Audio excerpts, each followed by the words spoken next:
Alors,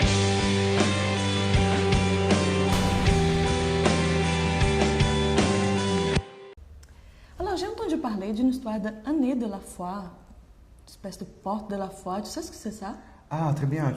Donc, je pense que tu parles de l'année de la foi qui a été proclamée par notre pape. Oui, par le pape, ouais. Ah, bah, très bien. Donc, ça tombe bien parce que justement, j'ai ma Bible et ce matin, je méditais justement sur le passage qui sert comme base pour cette année de la foi.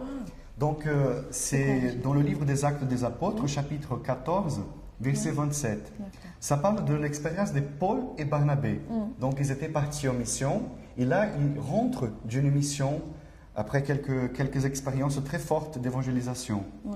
Donc, alors arrivés, ils réunirent l'Église et se mirent à rapporter tout ce que Dieu avait fait avec eux et comment Dieu avait ouvert aux païens la porte de la foi. D'accord, Dieu a ouvert la porte de la foi. Mais pourquoi une année de la foi? Ah, pourquoi une année de la foi? Donc, pour parler de l'année de la foi, on peut partir justement de cette expérience de Paul et Barnabé. Ils étaient remplis de la grâce de Dieu. D'une certaine façon, Dieu leur a touché dans le plus profond de leur cœur. Donc, ils avaient une envie énorme de pouvoir parler de cette expérience avec tout le monde. Et c'est pour ça, Paul même, il était même un persécuteur de l'Église au départ. Mais Dieu, en touchant son cœur, l'a complètement bouleversé. Et donc, c'est pour ça qu'avec son ami Barnabé, ils sont partis pour parler de Dieu, pour parler de cet amour qu'ils avaient ressenti dans leur cœur. D'accord.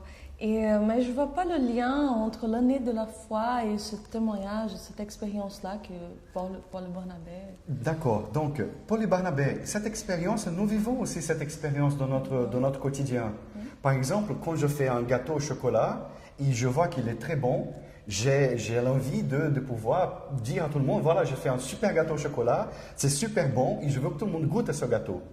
Bah, c'est aussi quand j'ai un 20 sur 20, supposons que j'ai un 20 sur 20 dans un examen de mathématiques. C'est presque impossible, mais je l'ai eu. Donc, je vais dire à tout le monde, voilà, j'ai eu 20 sur 20 dans un examen de mathématiques.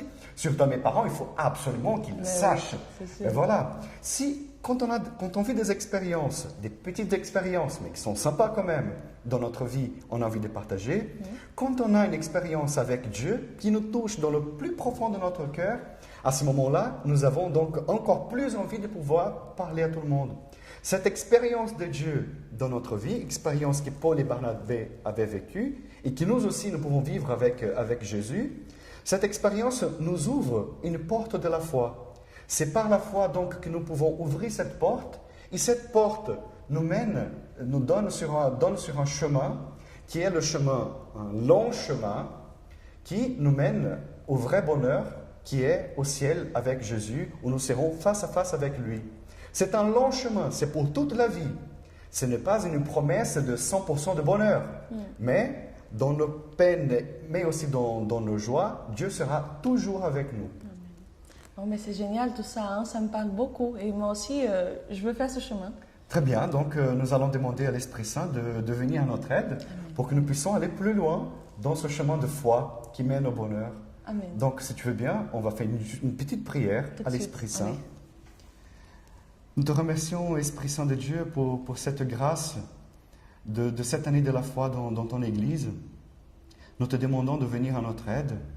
Nous te demandons de nous aider à accueillir cet amour de Dieu, de nous aider à ouvrir cette porte de la foi et aller plus loin sur ce chemin qui nous est proposé par Dieu, qui nous est donné par Dieu.